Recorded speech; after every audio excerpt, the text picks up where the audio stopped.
దేవుని మాటగా దీనిని గుర్తించి, ఇది నా మాటగా కాక దేవుని మాటగా దీనిని మీ హృదయాల్లో దాచుకోవాలని ప్రేమతో మనం చేస్తున్నాను.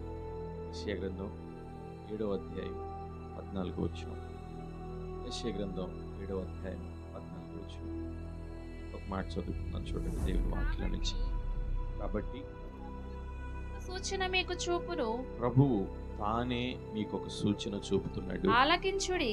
ఆలకించండి. కన్యక గర్భవతి అయి కన్యక గర్భవతి అయి కుమారుని కని కుమారుని కని అతనికి ఇమ్మానుయేలును పేరు పెట్టును. అతనికి ఇమ్మానుయేలు అను పేరు పెట్టును. దేవునికి స్తోత్రం కలుగును గాక. ఇమ్మానుయేలు అనే పేరు దగ్గర పైన ఫుట్ నోట్లో 2 అని, కింద ఫుట్ నోట్కి వచ్చేసరికి దేవుడు మనకు తోడయ్యున్నాడు అని అర్థం. ఇక్కడ పెద్ద ప్రసంగం చేయడానికి లేనిలే కానీ ఒక చిన్న మాట జ్ఞాపకం చేయడానికి ఇష్టపడుతున్నాను. కన్యక గర్భవతి అవుతుంది అని దేవుడు ఎప్పుడు నియమించాడంటే, ఈ యెషయా ప్రవక్త కాలం ఏంటో తెలుసా? ఇంచుమించుగా క్రీస్తు ప్రభువారు పుట్టకముందు 780 సంవత్సరాల క్రితం ఈ మాట ప్రవక్త ద్వారా దేవుడు పలికించాడు. దేవుడు పుట్టకముందు ఈ మాటను పలికించడానికి కారణం ఏంటి అని అంటే, మనం చూడబోతున్నామని అర్థం. దేవునికి స్తోత్రం కలుగునుగా. దేవుడు చెప్పాడు అంటే చేస్తాడు. దేవునికి గట్టిగా ఒకసారి స్తోత్రం. దేవుడు మాట ఇచ్చాడు అంటే మాట ఏమాత్రం మాట నెరవేర్చే క్రమంలో కొంచెం నలగొట్టబడతాం, కొంచెం వేదన చెందుతాం, కొంచెం అవమానించబడతాం, కొంచెం నానా రకాల తిప్పలు పడతాం. ఎనీహో ఏదేమైనా కానీ దేవుని కార్యం అంతలో మాత్రం ఆశీర్వాదకరంగా ఉంటుంది. దేవుని స్తోత్రం కలుగునుగా. దేవుని దూత మరియ దగ్గరికి వచ్చి, దయాప్రాప్తురాలా నీకు శుభము అనగానే గుండెల్లో సంతోషం ఉంటే చెప్పండి. శుభవచనం ఏంటా అని ఎదురు చూస్తున్న తరుణంలో మరలా ఇంకొక మాట చెప్పడానికి గుండె పగిలిపోయిందాడు. ఏం చెప్పింది ఇంకో మాట? దేవుని దూత వచ్చి, దేవుని దూత మాట్లాడిన మాట ఏంటి తెలుసా? ఈ శుభవచనం ఏమిటో అని ఆలోచించుకొనుచుండగా ఈ శుభవచనం ఏంటో అని ఆలోచిస్తుంటేనట దూత మరియా భయపడకుము. శుభవచనం చెప్పిన భయపడదు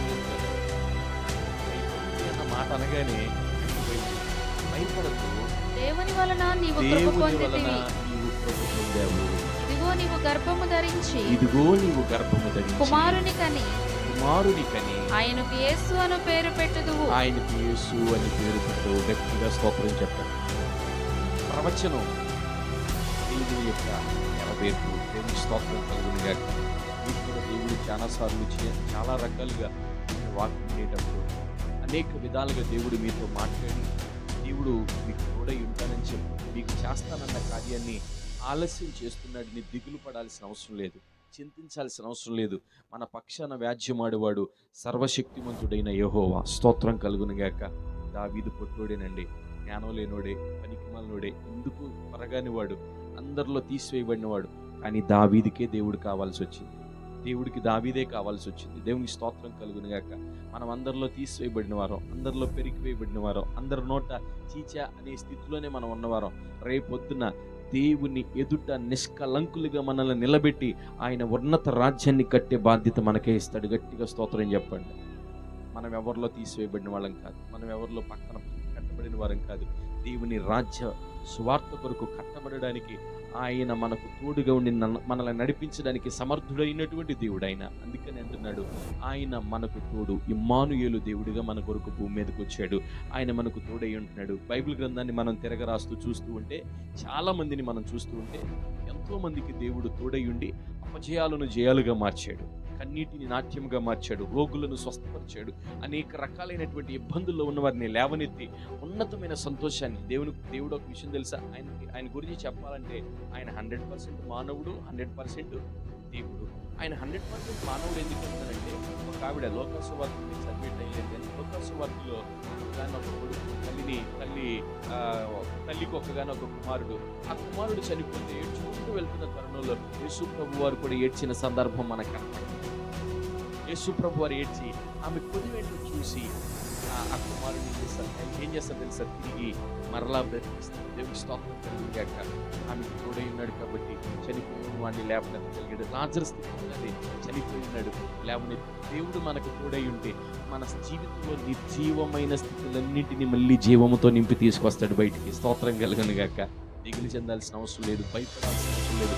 దేవుని కొరకు గట్టిగా నిలబడి, ప్రభువా నేను నీ బిడ్డని, నీ కొరకు నేను జీవిస్తాను, నీ కొరకు నేను బ్రతుకుతాను, నా జీవిత కాలంలో నీతో నేను నడుస్తానని మంచి తీర్మానంతో జీవితంలో దేవుని కొరకు తీర్మానాన్ని తీసుకోగలిగితే ఇమ్మానుయేలు దేవుడైనటువంటి దేవుడు నన్ను ఏం చేస్తాను తెలుసా?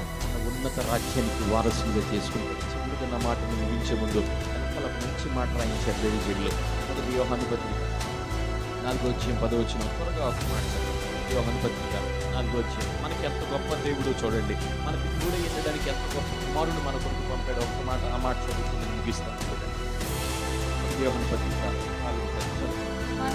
మనము దేవుని ప్రేమించమని కాదు, మనము దేవునిని ప్రేమించామని కాదట, తానే మనలను ప్రేమించి. ఒకసారి రెండు చేతులు గట్టిగా స్తోత్రం చెప్తుంది. ఎంత అద్భుతమైన మాట తెలుసా? దేవుడు మనల్ని ప్రేమించాడు. ఎవరమని ప్రేమించాడు? అసలు ఆయన మనకు కూడా ఉన్నటువంటిండి. మనం ఎవరమని ఆయన మన కట్టుకున్న భార్య, కట్టుకున్న భర్త, కన్న పిల్లలు. రీసెంట్గా మొన్న ఒక వార్త చూశాను నేను, భయంకరమైన వార్త చూశా. ఈ ఫోన్లో ఫ్రీ ఫైర్ ఆడడానికి పిల్లలు అలవాటు పడిపోయి ఆ ఫోన్లో ఫ్రీ ఫైర్ ఆడుతున్నాడని ఆ చేతిలో ఆ ఫోన్ లాక్కుందని తల్లిని వాడి మెడకాయ కోసేసాడంట. తల్లి మెడకాయ. ఎంత దుర్మార్గపు లోకంలో ఉన్నామో తెలుసా? మనం సెన్సేషన్ అయింది న్యూస్ అంతా. ఎంత దుర్మార్గపు లోకంలో ఉన్నో తెలుసా? యవనస్తులైన బిడ్డలు, చిన్న బిడ్డలైన వారు దేవుని భయాన్ని బొత్తిగా కోల్పోతున్నటువంటి స్థితిలో దేవుని చేత ఏర్పాటు చేయబడిన వారు, తల్లి గర్భంలో రూపింపబడక మునిపే ఏర్పాటు చేయబడిన మనమందరము దొంగల వలె, ద్రోహుల వలె నిర్జీవమైన స్థితిలో ఉండిపోయిన మనల్ని దేవుడు ప్రేమించడం ఏంటండి? ఏ యోగ్యత ఉందని దేవుడు మనల్ని ప్రేమించాడు? ఏ అర్హత ఉందని మనల్ని దేవుడు ప్రేమించాడు? మనలో అర్హతను చూసి కాదు, యోగ్యతను చూసి కాదు. నువ్వు పాపివని దేవుడు ప్రేమించాడు. గట్టిగా చప్పట్లు కొట్టావు. మనం పాపులమని దేవుడు ప్రేమించాడు, మనం దుర్మార్గులమని దేవుడు ప్రేమించాడు. ఎందుకు కొరగాని మరి లోకమంతా మనల్ని చూసి చీచా అంటున్న దేవుడు మాత్రం మన పక్షాన నిలబడ్డాడు. గట్టిగా స్తోత్రం చెప్పు. ఈ రాత్రి దేవుని సందులో నిలబడి ఒక మాట చెప్తున్నాను. మనం ఎవరి చేత ప్రేమించబడ్డామో తెలుసా? మహిమాన్వితుడు, సర్వ సృష్టికి ఆధారభూతుడైన దేవుని చేత ప్రేమించబడ్డ మన గొప్ప వాళ్ళమని కాదు, కేవలం నిష్ప్రయోజకులమని మాత్రమే. దేవునికి మహిమ కలుగును గాక. నా మాట ముగిస్తున్నాను. ఆ తర్వాత ఇంకొక మాట చదవండి. మనము దేవునిని ప్రేమించేమని కాదు, కానీ దేవుడే మనల్ని ప్రేమించి మన పాపములకు ప్రాయశ్చిత్తమై ఉండుటకు, మన పాపానికి ప్రాయశ్చిత్తమై ఉండడానికి తన కుమారుని పంపెను. స్తోత్రం కలుగును గాక. ఆయన కుమారుణ్ణి పంపాడు కాబట్టి ఈరోజు నాకు క్షేమంగా బ్రతకగలుగుతున్నాం. ఆయన కుమారుణ్ణి పంపాడు కాబట్టి ఈరోజు మన జీవితం ఆనందంతో గడపగలుగుతున్నాం. ఆయన కుమారుణ్ణి పంపాడు కాబట్టి ధైర్యంగా జీవించగలుగుతున్నాం.